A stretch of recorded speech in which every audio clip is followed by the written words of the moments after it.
အားလုံးမင်္ဂလာပါအရှိလေပိုင်းနယ်မြေဒေသမှာဖြစ်ပေါ်နေတဲ့စစ်ပွဲတွေနဲ့ပတ်သက်ပြီးတော့ထူးခြားတဲ့သတင်းအများစုကိုကျွန်တော်ဒီနေ့ဒီနေရာကနေပြီးတော့တင်ဆက်ပေးချင်ပါတယ်ယနေ့မတ်လ21ရက်နေ့2026ခုနှစ်စစ်ပွဲရဲ့အခြေအနေကလက်ရှိတစနဲ့ပုံမှုပြီးတော့ပြင်းထန်လာတာကိုတွေ့ရတယ်အဲ့တော့ပထမဆုံးအနေနဲ့အမေရိကန်အစ္စရေးပူးပေါင်းပြီးတော့အီရန်နိုင်ငံရဲ့နေရာအသီးသီးကိုလေကြောင်းတိုက်ခိုက်မှုတွေဆက်လက်လှုပ်ဆောင်နေတာကိုတွေ့ရတယ်အမေရိကန်နဲ့အစ္စရေးစစ်ဘက်ဆိုင်ရာဌာနရဲ့ပြောကြားချက်အရ၎င်းတို့ထုတ်ပြန်ထားတဲ့ဗီဒီယိုမှတ်တမ်းအရအီရန်ထဲမှာရှိတဲ့တီဟန်မြို့ရဲ့တောင်ဘက်မှာအီရန်ရဲ့ IRGC တပ်မဟာရဲ့နေရာဌာနတစ်ခုကိုအဓိကပြစ်မှတ်ထားပြီးတော့ဒီကြောင့်ကနေတိုက်ခိုက်မှုပြုလုပ်ခဲ့တယ်ဒီတိုက်ခိုက်မှုမှာဒီ gate တစ်ခုကိုတိုက်ခိုက်ခဲ့တယ်လို့ပြောကြားတယ်ဒီ gate မှာဒါ IRGC တပ်မဟာရဲ့ဒီတပ်သားတိုက်ရိုက်ထိမှန်ပြီးတိတ်ဆုံးခဲ့ကြောင်းလည်းပြောကြားထားတာတွေ့ရတယ်ဒါနဲ့ပတ်သက်ပြီးကျွန်တော်ရုပ်သံလေးကိုအားလုံးမြင်တွေ့အောင်ထည့်ပေးထားတယ်ဒါကအမေရိကန်နဲ့အစ္စရေးပူးပေါင်းပြီးတော့ထုတ်ပြန်ထားတဲ့ရုပ်သံလေးဖြစ်နေတယ်နော်နောက်ထပ်အမေရိကန်နဲ့အစ္စရေးကထပ်မံပြီးတော့အီရန်ရဲ့ရေတပ်ကိုအဓိကပြစ်မှတ်ထားပြီးတော့လေကြောင်းကနေတိုက်ခိုက်ခဲ့ကြောင်းရုပ်သံဗီဒီယိုတွေကိုထုတ်ပြန်လာတာတွေ့ရတယ်ဒါနဲ့ပတ်သက်ပြီးတော့လည်းကျွန်တော်အားလုံးကိုမြင်တွေ့အောင်ဒီရုပ်သံလေးတွေထည့်ပေးခြင်းဖြစ်တယ်နော်ဒါအီရန်မှာရှိတဲ့ဒီ IRGC တပ်မဟာရဲ့ရေတပ်ကိုအဓိကဒီစစ်သည်မောတွေတို့နော်ဒါတွေကိုအဓိကပြစ်မှတ်ထားပြီးတော့အမေရိကန်နဲ့အစ္စရေးကလေကြောင်းကနေတိုက်ခိုက်နေခြင်းဖြစ်ကြောင်းရုပ်သံလေးတွေ၎င်းတို့ကထုတ်ပြန်ထားလို့ကျွန်တော် share ပေးခြင်းဖြစ်တယ်ဗျာနော်လက်ရှိအခြေအနေဒါလက်ရှိဖြစ်ပွားနေတဲ့စစ်ပွဲရဲ့အခြေအနေအရက်ပေါ့သူ့တဲ့ဆိုးဝါးတဲ့တိုက်ခိုက်မှုလည်းရှိသေးတယ်ဗျာသူ့တဲ့ဆိုးဝါးတဲ့တိုက်ခိုက်မှုကအမေရိကန်နဲ့အစ္စရေးကအီရန်ရဲ့တီဟန်မြို့ရဲ့စင်ကြေဖုံးရက်ွက်ကြီးတွေလူတွေထူထပ်တဲ့နေရာကြီးတွေဒီနေရာကြီးတွေကိုကြီးမားတဲ့ဒီဓာတုလက်နက်ပေါင်း2000အလေးချိန်ရှိတဲ့ဘုံကြီးတွေကျဲချစင်ကြေဖုံးရက်ွက်ကျဲချတာလေမြင်ကွင်းရုပ်တံကျွန်တော်ထည့်ပေးတာတစ်ချက်ကြည့်ကြည့်ပါကျွန်တော်ပြောတဲ့ဇာတ်ကညားတယ်လို့ထင်ပါဆိုတစ်ချက်ကြည့်ဒါစင်ကြီးဖုံးရက်ွက်ဒါတီရန်မှာရှိတဲ့လူတွေထူတတ်တဲ့နေရာနော်အဲ့နေရာကိုကြီးမားတဲ့ဒီပေါင်2000လေးချိန်ရှိတဲ့ဘုံကြီးကျဲချတာيا فاطمة الزهرة اللهم صل على محمد ဒီလိုပြင်းအားကြီးတဲ့လက်နက်ကြီးတွေကိုအသုံးပြုပြီးတော့အမေရိကန်နဲ့အစ္စရေးကအီရန်နိုင်ငံရဲ့နေရာအသီးသီးကိုဆက်လက်ပြီးတော့လေကြောင်းတိုက်ခိုက်မှုတွေလှုပ်ဆောင်နေတယ်ဆိုတာကိုကျွန်တော်အားလုံးကိုဒီနေရာကနေပြီးတော့ရားတဲ့ရုပ်သံလေးတွေထည့်ပြီးတော့ share ပေးလိုက်ခြင်းဖြစ်တယ်။ဟုတ်ကဲ့ပါကျွန်တော်နောက်ထပ်သတင်းတစ်ပုဒ်ကိုတင်ဆက်ပေးချင်ပါတယ်။ဒီသတင်းကလက်ဘနွန်နိုင်ငံတောင်ပိုင်းဘေဒုံမြို့မှာရှိတဲ့ရက်ကွက်အသီးသီးကိုအစ္စရေးအိုင်ဝက်လေတပ်ကနေပြီးတော့ကြီးမားတဲ့လေကြောင်းတိုက်ခိုက်မှုတွေဆက်လက်လှုပ်ဆောင်နေကြောင်းလက်ဘနွန်အခြေတိုက်သတင်းဌာနတွေကဖော်ပြထားတာကိုတွေ့ရတယ်။ဒါလူနေရက်ကွက်တွေကိုအစ္စရေးအိုင်ဝက်လေတပ်ကနေပြီးတော့လေကြောင်းတိုက်ခိုက်ပြီးတော့အယက်သားပြည်သူတွေကိုဓာတ်ရိုက်အသက်အိုးအိမ်တွေကိုပြစ်ခတ်တိုက်ခိုက်နေကြောင်းလက်ဘနွန်အခြေတိုက်သတင်းတွေကဖော်ပြထားတာတွေ့ရတယ်ဒါနဲ့ပတ်သက်ပြီးတော့လည်းကျွန်တော်ရုပ်သံလေးတွေအားလုံးကိုမြင်တွေ့အောင်ထည့်ပေးခြင်းဖြစ်လက်ဘနွန်ရဲ့ကျန်းမာရေးဝန်ကြီးဌာနရဲ့ထုတ်ပြန်ချက်ကလက်ရှိအစ္စရေးအိုင်ဝက်လေတပ်ကနေပြီးတော့လက်ဘနွန်တောင်ပိုင်းဘေဒုံနယ်ကိုကြီးမားတဲ့လေကြောင်းတိုက်ခိုက်မှုတွေလှုပ်ဆောင်နေတဲ့အတွက်ကြောင့်တေဆုံးမှုအယက်သားပြည်သူ1000ကျော်သွားပြီတေဆုံးမှုအယက်သားပြည်သူ1000ကျော်သွားပြီနောက်ထပ်ကျွန်တော်တို့ဒဏ်ရာရရှိတဲ့သူက2000ကျော်သွားပြီဒါက2026ခုနှစ်မတ်လ2ရက်နေ့ကနေစတင်တိုက်ခိုက်တာယနေ့အချိန်ထိတိုက်ခိုက်လာနော်ဒါလက်ဘနွန်တောင်ပိုင်းဘေဒုံစင်ကြေဖုံးရက်ွက်ကြီးတွေကိုအဓိကပြတ်မှတ်ထားပြီးတော့အစ္စရေးအိုင်ဝက်လေတပ်ကနေပြီးတော့တိုက်ခိုက်နေခြင်းဖြစ်တယ်ဘာကိုအကြောင်းပြပြီးတိုက်ခိုက်တာလဲလက်ဘနွန်ထဲမှာရှိတဲ့ Hezbollah တပ်ဖွဲ့ကိုအကြောင်းပြပြီးတော့ဒီဘေဒုံမှာရှိတဲ့ဒီနေရာအသီးသီးကိုလေကြောင်းတိုက်ခိုက်မှုလုပ်ဆောင်လူတွေရက်ွက်တွေကိုလှုပ်ဆောင်အယက်သားပြည်သူကိုဖိအားပေးပြီးတိုက်ခိုက်အယက်သားပြည်သူကိုဘာကြောင့်ဖိအားပေးပြီးအစ္စရေးအိုင်ဝက်လေတပ်ကတိုက်ခိုက်တာလဲဆိုတော့ဒီ Hezbollah တပ်ဖွဲ့ကို၎င်းတို့မထောက်ခံအောင်လို့တိုက်ခိုက်တာဖြစ်တယ်လို့ဒါအစ္စရေးရဲ့စစ်ဘက်ဆိုင်ရာအခြေတိုက်သတင်းကနေထုတ်ပြန်ထားတာဖြစ်တယ်သတင်းနားထောင်တဲ့သူအများစုကဒီအကြောင်းနဲ့ပတ်သက်ပြီးတော့သေချာလေ့လာကြည့်ရင်အားလုံးကွင်းကွက်သိရလိမ့်မယ်လို့ကျွန်တော်ထင်ပါတယ်ခင်ဗျလက်ရှိလက်ဘနွန်မှာရှိတဲ့ Hezbollah တပ်ဖွဲ့ကလည်း၎င်းတို့နေဆက်သေးကိုဝင်လာတဲ့ Israel IDF စစ်တပ်ကိုနယ်မြေထိုးစစ်မှာထိတွေ့တိုက်ပွဲပြင်းပြင်းထန်ထန်ဖြစ်ပွားနေတယ်ဆိုတာကမ္ဘာသတင်းဌာနအများစုကဖော်ပြထားပါတယ်ဒါတွေအားလုံးလည်းသတင်းနားထောင်တဲ့လူသိပါတယ်ခင်ဗျအဲ့တော့ဟိုဘေဒုံကြီးထဲမှာရှိတဲ့စင်ကြေဖုံးရက်ွက်တွေကိုအစ္စရေးအိုင်ဝက်လေတပ်ကနေပြီးတော့ဘာကြောင့်လေကြောင်းတိုက်ခိုက်မှုဒီလူနေရက်ွက်တွေကိုအဓိကပြစ်မှတ်ထားပြီးတော့ကြီးမားတဲ့စစ်စင်ကြီးတွေလှုပ်ဆောင်နေတာဒါကကျွန်တော်တို့ဂါဇာကိုပြန်ကြည့်ရမယ့်အခြေအနေရောက်သွားဂါဇာထဲမှာဟာမတ်ကိုအကြောင်းပြပြီးတော့လူမျိုးတုံးတပ်ဖြတ်မှုလှုပ်ဆောင်ခဲ့ဟာမတ်ကိုတစားကန်လုပ်ပြီးတော့ဂါဇာကြီးကိုမြေလှန်ပစ်ခဲ့အခုအလားတူပဲ Hezbollah ကိုတစားကန်လုပ်ပြီးတော့လက်ဘနွန်တောင်ပိုင်းကြီးတစ်ခုလုံးကိုမြေလံတော့မဲ့ပုံစံမျိုးကိုအစ္စရေး IOS လေတက်ကလှုပ်ဆောင်နေကြောင်းကမ္ဘာပထဝီနိုင်ငံရေးလေ့လာသုံးသပ်ကိုကားသူအများစုကဒီအကြောင်းနဲ့ပတ်သက်ပြီးတော့ပြောကြားထားတာတွေ့ရပါတယ်ဒါလေးကိုလည်းကျွန်တော်အားလုံးကိုသိစေချင်လို့ share ပေးလိုက်ခြင်းဖြစ်တယ်ခင်ဗျရှားတဲ့ရုပ်သံဗီဒီယိုဖိုင်လေးတွေလည်းထည့်ပေးလိုက်ခြင်းဖြစ်ပါတယ်ခင်ဗျဟုတ်ကဲ့ပါကျွန်တော်နောက်ထပ်သတင်းတစ်ပုဒ်ကိုတင်ဆက်ပေးချင်ပါသေးတယ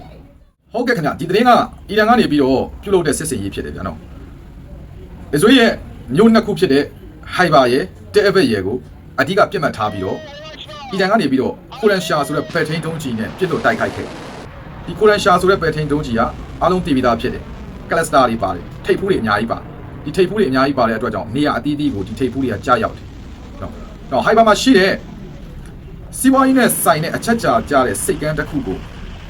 ဓာတ်ရိုက်ဒီကိုရန်ရှာဖက်ထိန်တုံးကြီးကြားရောက်ခဲ့ဒီစိတ်ကန်းမီးလောင်ပေါက်ကွဲနေတာကိုတွေ့ရတယ်ဒါနဲ့ပတ်သက်ပြီးတော့ပြည်သူသတင်းဌာနအများစုကရုပ်သံတွေထုတ်ပြန်တယ်အသေးအပြောင်းနဲ့ဒဏ်ရာရလည်းရှိတယ်ဒီစိတ်ကန်းကြီးမှာရှိတဲ့ကွန်တိန်နာတွေလည်းမီးလောင်ပေါက်ကွဲနေကြောင်းလည်း၎င်းတို့ကပြောကြားထားတာကိုတွေ့ရတယ်ကျွန်တော်ဒီရုပ်သံလေးတွေကိုလည်းအားလုံးကိုမြင်တွေ့ရအောင် share ပေးလိုက်ခြင်းဖြစ်တယ်ဒါကအီရန်ကနေပြီးတော့ဟိုင်ဘာမြို့မှာရှိတဲ့အစ္စရေးရဲ့စီးပွားရေးနဲ့ဆိုင်တဲ့အချက်ကြာကြတဲ့နေရာတစ်ခုဖြစ်တဲ့စိတ်ကန်းကိုဓာတ်ရိုက်ပြစ်ခတ်တိုက်ခိုက်ထားတဲ့မြင်ကွင်းဖြစ်တယ်အခြားဟိုင်ဘာမြို့မှာရှိတဲ့နေရာအသီးသီးလည်းလမ်းတွေနောက်ထပ်အိမ်တွေနောက်ထပ်ဌာနဆိုင်ရာအဆောက်အဦတွေပေါ့ဒီနေရာတွေပေါ့လေဒီကလစတာထိပ်ဖူးတွေအများကြီးကြားရောက်နေတာကိုတွေ့ရနေရာအသီးသီးမှာဟိုင်ဘာမြို့မှာကြားရောက်နေကြောင်းဒီလူသတင်းဌာနအများစုကပေါ်ပြထားတာတွေ့ရပါတယ်နောက်ထပ်တဲဘက်မှာလည်းဌာနဆိုင်ရာရုံးတွေအရသာပြည်သူနေအိမ်တွေအများကြီးပဲဒီကလစတာတွေပါတဲ့ထိပ်ဖူးတွေကြားရောက်ဒီထိပ်ဖူးတွေကနေရာအသီးသီးကိုတဲဘက်မှာလည်းကြားရောက်နေတာတွေ့ရအဲ့တော့ဒီတိုက်ခိုက်မှုတွေကမနဲ့လေထိပ်ဖူးတွေကကြားရောက်တယ်နေ့လေလေဒီထိပ်ဖူးတွေကကြားရောက်နေညနေလေထိပ်ဖူးတွေကကြားရောက်နေညလေထိပ်ဖူးတွေကကြားရောက်နေတာကိုတွေ့ရတယ်လို့ဒီလူသတင်းဌာနအများစုကပေါ်ပြထားတာကိုကျွန်တော်အားလုံးကိုမြင်တွေ့ရအောင်ရှားတဲ့ရုပ်သံလေးတွေကိုထည့်ပြီးတော့ share ပေးလိုက်ခြင်းဖြစ်ပါတယ်ဒါအီရန်ကနေပြီးတော့အစ္စရေးရဲ့မြို့နှစ်ခုဖြစ်တဲ့ဟိုင်ဘာနဲ့တဲအဘက်ကိုအဓိကပြစ်မှတ်ထားပြီးပြုလုပ်ထားတဲ့စစ်စင်ရေးသတင်းလေးဖြစ်တယ်နော်လက်ရှိဖြစ်နေတဲ့အခြေအနေအရရက်ကိုကျွန်တော် share ပေးထားခြင်းဖြစ်တယ်နောက်ထပ်အီရန်ကနေပြီးတော့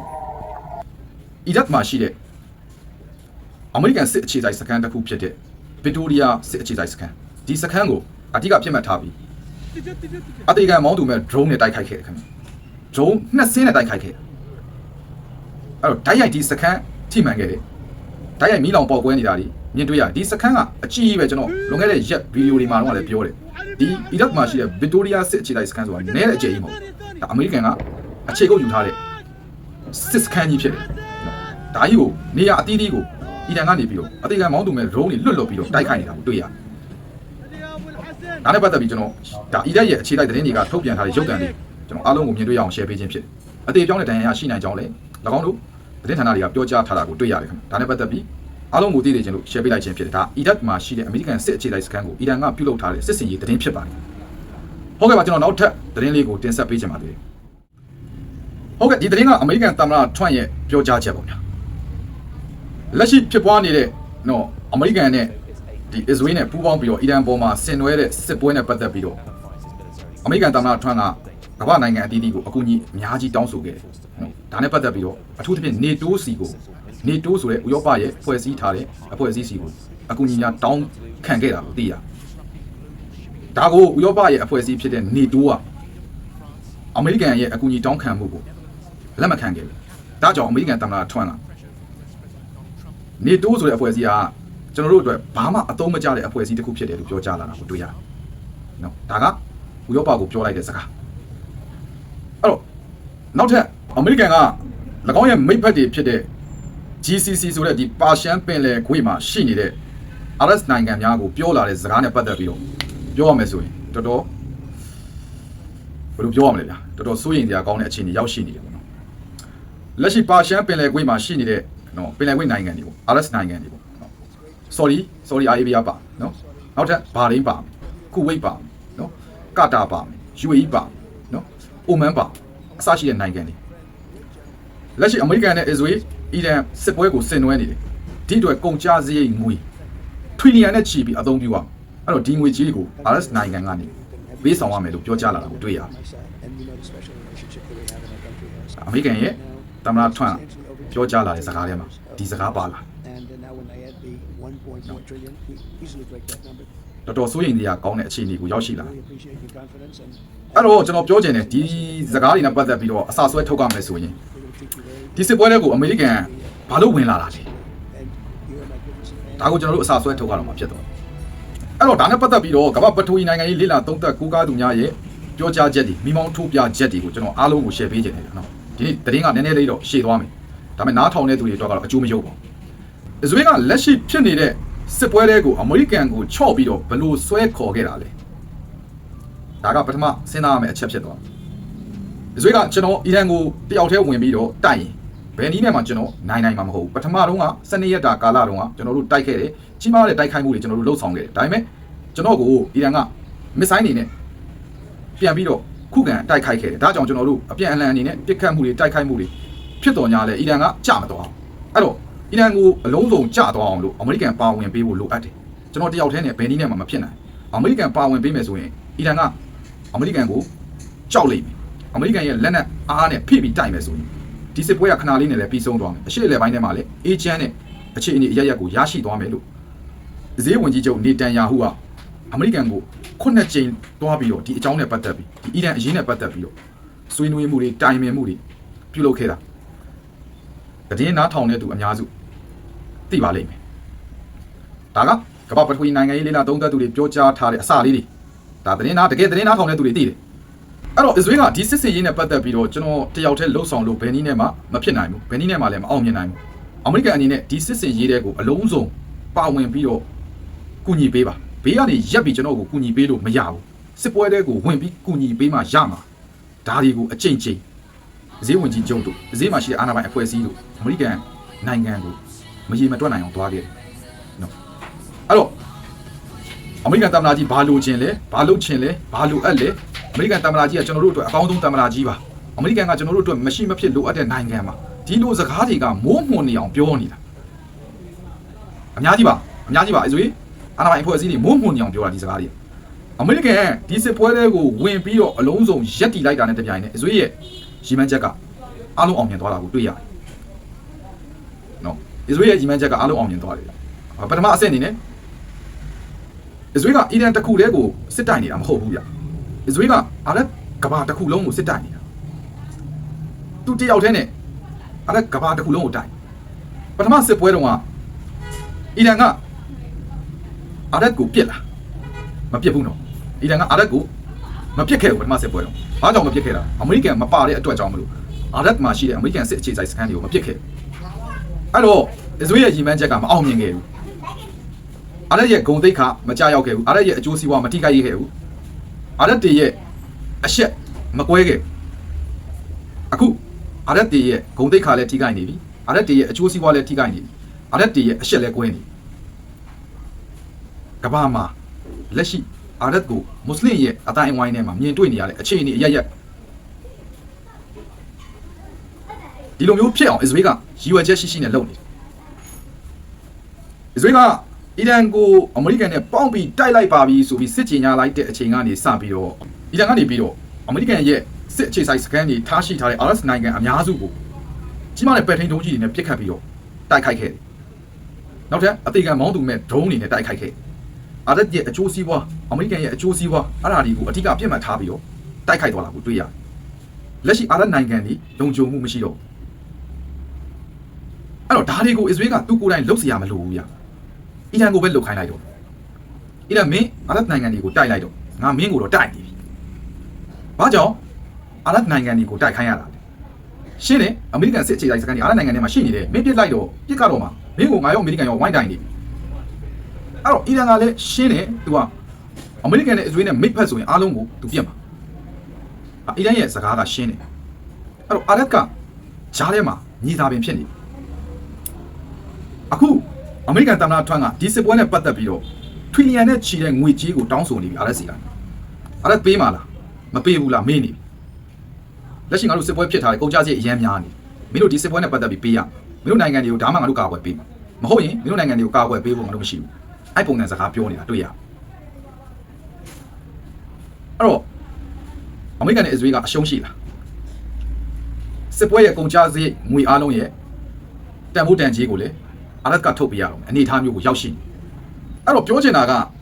လက်ရှိဖြစ်ပွားနေတဲ့စစ်ပွဲရဲ့အခြေအနေအရရအလုံးစုံဘသူကြိုးကင်နေတယ်ဘသူချဲလဲနေတယ်ဘလို့လှုပ်ဆောင်နေတယ်ဆိုတာကိုအာဒတ်ကတကယ်ပဲမသိလို့လားဘယ်ဟုတ်မလဲဗျာသိတာပေါ့အာဒတ်ကလေအဲ့လောက်အာဒတ်မအားပါဘူးအာဒတ်တွေလည်းလဲပါတယ်တိုးတော်ညာလေအာဒတ်တွေရဲ့ဒီခေါင်းရဲ့နောက်ခေါင်းပေါ့ခေါင်းရဲ့ဒီနောက်မှာတနက်ပြောင်းနေရှိကျွန်တော်တို့ရှင်းအောင်ပြောရရင်အီရန်မှာရှိတဲ့အဓိပတိခေါင်းဆောင်တွေစစ်ဦးစီးချုပ်တွေနော်အမျိုးသားလုံခြုံရေးကာကွယ်ရေးဌာနကအကြီးအကဲတွေနော်ဒီလိုခေါင်းဆောင်တွေကိုအစ္စရေးကဘယ်လိုလုပ်ကြံတတ်ဖြတ်တယ်အဲ့လိုပဲအာရတ်မှာရှိတဲ့အဓိကခေါင်းဆောင်အကုန်လုံးလုပ်ကြံတတ်ဖြတ်ခြင်းခံလိုက်ရလိမ့်မယ်အမေရိကန်နဲ့အစ္စရေးပြောတဲ့ပုံစံအတိုင်းအာရတ်နေရင်မနေရင်မင်းတို့ခေါင်းဆောင်အားလုံးကိုအပိကိုင်အဲ့တော့အစ္စရေးနဲ့အမေရိကန်ကဒီအခင်းအကျင်းကိုအစိုးရကြိုသိတာဗောသူတို့အရှုံးမရှိတဲ့အခင်းအကျင်းမလို့ဒီဟာကိုစပြီးတော့ခြေလန်းစနင်းတာဗောဗျာနော်အဲ့တော့ဒီလောက်နဲ့ဒါကြီးကရက်မှာလားဘယ်ဟုတ်မလဲလာလိမ့်မယ် step by step စောင့်ကြည့်တကြောင်ပြီးတကြောင်လာလိမ့်မယ်ဒါတွေကိုကျွန်တော်ဘာလို့ဒီစကားတွေကိုရဲရဲတင်းတင်းပြောနေတာလဲဆိုတော့ခင်ဗျားတို့ကျွန်တော်လွန်ခဲ့တဲ့နှစ်တည်းတုန်းကပြောခဲ့တယ်ဂါဇာနဲ့ပတ်သက်ပြီးတော့ကျွန်တော်မျက်ရည်တောင်လဲအဲ့ချိန်တွေတုန်းကပြောခဲ့တာဂါဇာကိုအစ္စရေးလူမျိုးတုံးတပ်ဖြတ်နေတဲ့အချိန်တုန်းကဒီစစ်ပွဲနဲ့ပတ်သက်ပြီးခင်ဗျားတို့ဗဇက်တွေရင်ကုန်နှုတ်ပိတ်နေတယ်ဆိုရင်ခင်ဗျားတို့အိမ်ဘောက်ကိုဒီစစ်ပွဲတွေရောက်လာလိမ့်မယ်သူတို့ရဲ့ငိုကြွေးတန်တွေဒီကလေးတွေရဲ့ငိုကြွေးတန်တွေခင်ဗျားတို့အိမ်ဘောက်ကိုရောက်လာလိမ့်မယ်လို့ကျွန်တော်ပြောခဲ့ယနေ့ခင်ဗျားတို့ငိုကြွေးတန်တွေကျွန်တော်တို့ကြားနေရလာလိမ့်မယ် step by step လာလိမ့်မယ်တကြောင်ပြီးတကြောင်လာလိမ့်မယ်ကြည့်ကျွန်တော်ဒီစကားတွေပြောရင်ကျွန်တော်ကလူမျိုးဇွဲတယ်နောက်ထပ်ကျွန်တော်ကအစွန်းရောက်တယ်ကျွန်တော်အားလုံးထင်ကြလိမ့်ဒါတွေကချက်ပြန်ပြီးလေ့လာကြည့်သိနိုင်ပါတယ်နော်အဲ့တော့ကျွန်တော်ဒီလောက်ပဲအားလုံးကိုရှင်းပြခြင်းနော်တခြားပထဝီနိုင်ငံရေးဆိုတာကြီးအများကြီးပဲနည်းနည်းရှုပ်ထွေးတယ်ဗျာနော်အဲ့တော့ဒါလေးတွေကိုကျွန်တော်ကမ္ဘာပထဝီနိုင်ငံရေးလေ့လာသုံးသပ်ကိုကားသူတွေကချပြထားတဲ့ဒီအကြောင်းရင်းလေးတွေကိုကျွန်တော်အားလုံးကိုသိသိချင်းနဲ့စိတ်နဲ့နည်းနည်းတော့သတင်းရှည်သွားတယ်ဗျာ share ပေးလိုက်ခြင်းဖြစ်ပါဟုတ်ကဲ့ပါကျွန်တော်အနေနဲ့ပြောချင်တာကတော့ကမ္ဘာကြီးအေးချမ်းတာယာမှုကိုပေါင်းချရောက်ဖို့နဲ့ကျွန်တော်တို့နေတဲ့မြန်မာနိုင်ငံကြီးငြိမ်းချမ်းတာယာမှုကိုပေါင်းချရောက်ဖို့ပါပဲနော်ဒီအတွက်ကမ္ဘာသူကသားအားလုံးစူတောင်းမြတ်တာတွေပို့တာပေးဖို့ကျွန်တော်ဒီနေရာကနေအနှုံညွတ်မြတ်တာရက်ခံပြီးတောင်းဆိုလိုက်ပါတယ်ဒီမရှင်တွေအနေနဲ့လည်းမိမိတို့တက်နိုင်တဲ့ဘက်ကနေပြီးတော့စစ်ပွဲတွေနဲ့ပတ်သက်ပြီးဂရုစိုက်ပြီးတော့ဟာချက်လေးတွေဖတ်ပေးပါလိုဟာလေးတွေလုပ်ပေးပါနော်ကျွန်တော်ဒါကိုအဓိကနော်ပြောချင်တယ်ပူဆွေးတော့ကရောက်ပေးပါဒီမရှင်တွေပူဆွေးတော့ကရောက်ပေးပါနော်ဒါလေးပဲကျွန်တော်ထပ်လောင်းပြောပြရစီအားလုံးမင်္ဂလာပေါင်းနဲ့ပြည့်စုံတဲ့နေ့လေးဖြစ်ပါစေလို့ပြောလိုက်ပြရစီယနေ့အစ်နေ့ဖြစ်တဲ့အားလုံးအစ်မိုပါတတ်ပါလို့ထပ်ပြီးပြောလိုက်ပြရစီ